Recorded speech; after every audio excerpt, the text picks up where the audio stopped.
What's up guys, the BS Zombie here, and I'm about to show you how to do trains on Die Rise in the Buddha room. Hope you like that intro also. That intro is probably going to be the one I'm using for a while now until the next map pack comes out, and I'll probably get some intro for that one. But until then, I hope you like that intro. I'm going to be teaching you how to do trains on the map Die Rise in the Buddha room. The Buddha room is super easy to do just because of the extreme amount of space you have, the low amount of spawns. There is a lot of spawns, but you don't have to worry about the actual spawn in other parts of the like SVU room. They come directly from the spawn to you. On this, they filter out to about 5 spots on the map that they actually jump down and stuff. But I have a picture I'm going to show you which dictates all the spawns and what you have to worry about. I'm going to cut that to that picture right now. It's in paint. It's not the greatest picture ever, but here's the picture.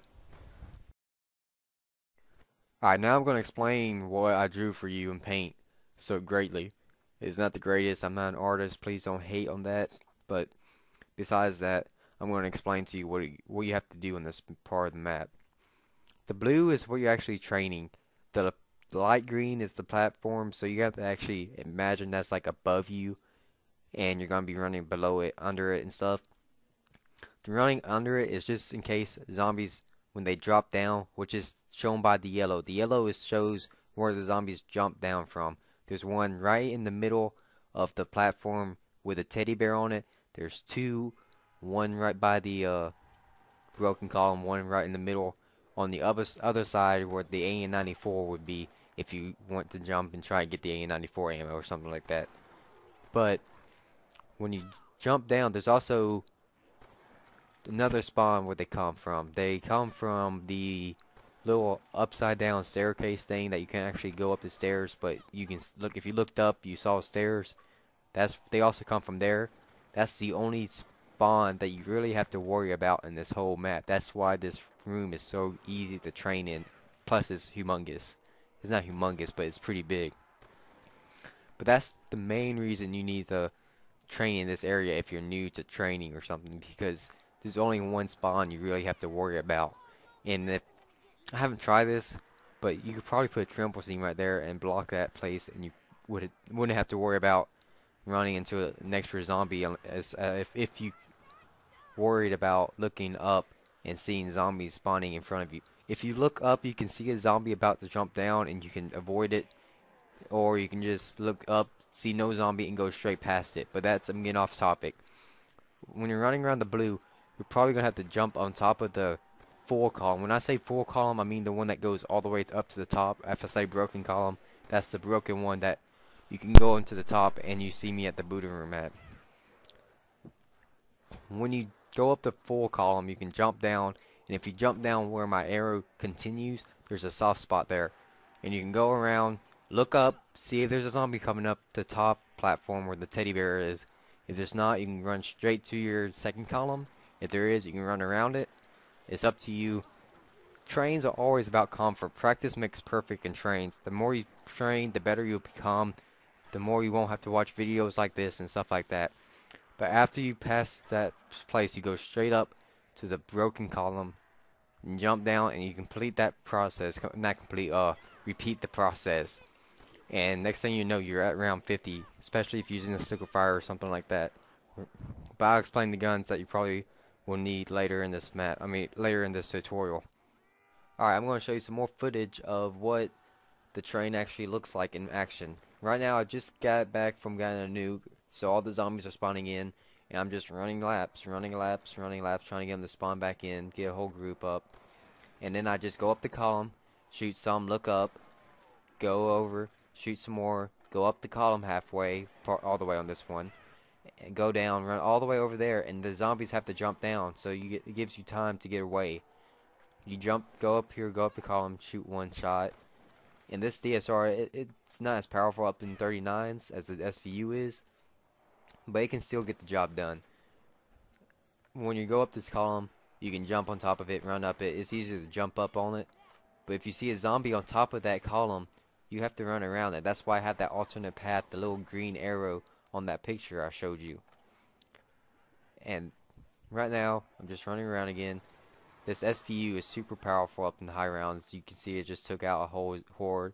Not that many guns can take a whole horde out on round 39, almost 40.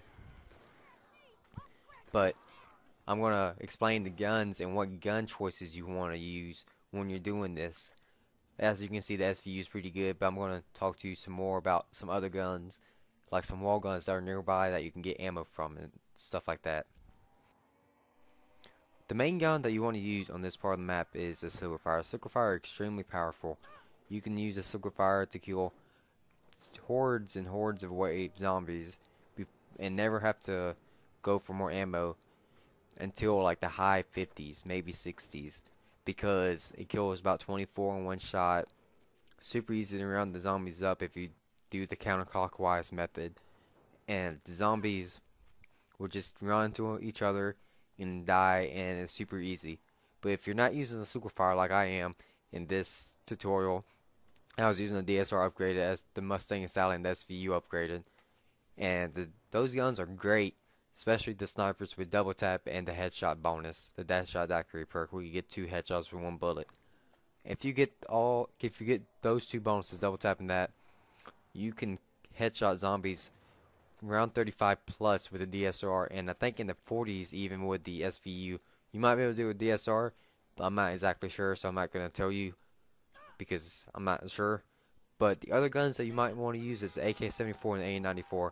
The AN-94 is okay, but I wouldn't really suggest it because it's super hard to get over there, get ammo, and get back because it's such tight corners and tight spaces, and since the zombies can jump over the little hole and they don't have to go around the outside by the open space. I can't really explain it, but I just would not give you the advice to go get that gun. And the AK-74U is alright also, but I do not really trust the trample seam to jump me back over because you have to crouch and it kind of hits the ceiling and you kind of fall down half the time anyway, so I wouldn't really give you advice to use that gun either. Plus it's hard to train them all the way around, get all the way to the Silverfire room, go up the stairs or catch an elevator and get all the way around because the AK-47 is on the bottom side, so you have to get on top to use the trample seam to get back over. So I wouldn't even give you the advice to use the wall gun. So wall guns are really out of the question here in this part of the map. So mainly you're going to be using the Silverfire, maybe Mustang and Sally. You could probably use it if you climb up the top of the whole column that goes up to the teddy bear and just fire them all down, jump down, run them around. But it's not that great in the high rounds. So mainly any gun besides like snipers, you're gonna be using the Silverfire. I also told you guys I'd be talking about alternate routes that you're gonna have to take while doing trains, and that was a prime example. Right there, you just saw me cut back instead of going around and into that zombie. If there was more zombies coming through that little staircase area, like there was just one that time I could get around them, but there was like I think 2, and it's just easier to go back. I cut back a lot, and that's not the only spot where we cut back. There's another spot where we cut back if you're going up the little column that's right in front of me right now, and you see there's too many zombies on top of the like coming down from the spawns on the column, so you want to come back down and just go around the column instead of going up it. And like you just see me doing right now, I go around it like the Mustang and Sally is what pushed me back right there. But most of the time there's a zombie coming down from the little window or the teddy bear spawn. You just go around it like I'm doing right now. But I'm also going to be talking about the 2-hit rule next. Alright, the 2-hit rule is pretty simple. When you're going up the broken column and you're spraying down with SVU or some other gun that you like, the zombies will come up and after a while they'll be able to overcome your bullets and be able to start hitting you. You only want to be hit twice, and I'll tell you why. Once you get hit twice and you jump down, you might get a little bit of damage of falling, and then when you go right past the little staircase room area, a zombie might be coming through there and he'll hit you. If he hits you twice, after you get hit twice from the broken column, that's 4 hits right there and your red screen, and you can end up dying from any other damage. So try to get hit 2 times at most when you're on the broken column. Maybe one time, if the first time you get hit, back up and try to get away from it, or don't get hit at all. The safest way is to never get hit when you're on the broken column, just so you can back up. And then if the zombies are falling behind you from that one spawn that's right by the broken column, they can get you. So my best advice for you is try not to get hit at all unless you're 100% sure there's no zombies behind you when you fall down. Alright, let's review, guys. Mainly, I'm going to tell you exactly what you're going to do. Train start like about right here. You go down, you run around here, you jump down, and you run around. That's basically what you have to do. The 2-hit rule is when you go around, the zombies come up here, you get hit twice, you jump down, you might land on this little soft spot. Soft spot's right here, and I wouldn't really trust that one. You might be able to soft spot right there though. But you come down, if you got hit twice, you get hit that soft spot if you're lucky. Come over here and get double hit, double slap from zombies like right there. But if you're lucky, you only get hit once, and you're only taking 3 hits of damage, so you're alright. You come over here and you continue with your train. But let's say there's like zombies right there. You don't want to go over here and run around, so you just cut back here. That's the cut back. And if you're going over here and there's a zombie like right there, you're not going to want to go right there because the zombie might block you. You're just going to have to come around here. That's what cutback is. Those are the 2 cutbacks. So that's the little staircase thing I was talking to you about, and here's the little other spot. I don't know what this is, like the elevator shaft or something. I would never go in there. But the zombies spawn right there, right over there. Oh, shiz.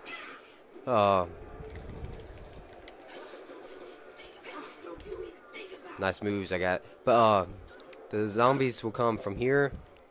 They'll drop down right here. And they'll drop down right here. And they will drop right here. So those are the 3 drop down spots. But they also come from that little staircase. And they'll come down here. So that's what the 5 spots were that I was talking to you about when I counted. But mainly this is the easiest spot to go. Because, oh yeah, the AK, you don't want to go down there because you have to go all the way around. And it's a pain. But that's the review, guys. I really hope you liked this video. This video took me a few days to make, much longer than I expected to. I thought it was going to be easy, but it wasn't easy at all. I really appreciate if you like this video, subbed if you won't. I hit 40 subs earlier, I think just like maybe a couple hours ago. And I really appreciate if you kept on subbing, kept liking. I really like it when you do that. I appreciate it a lot. But it's TBSZ. I'm out. I'll talk to you guys later.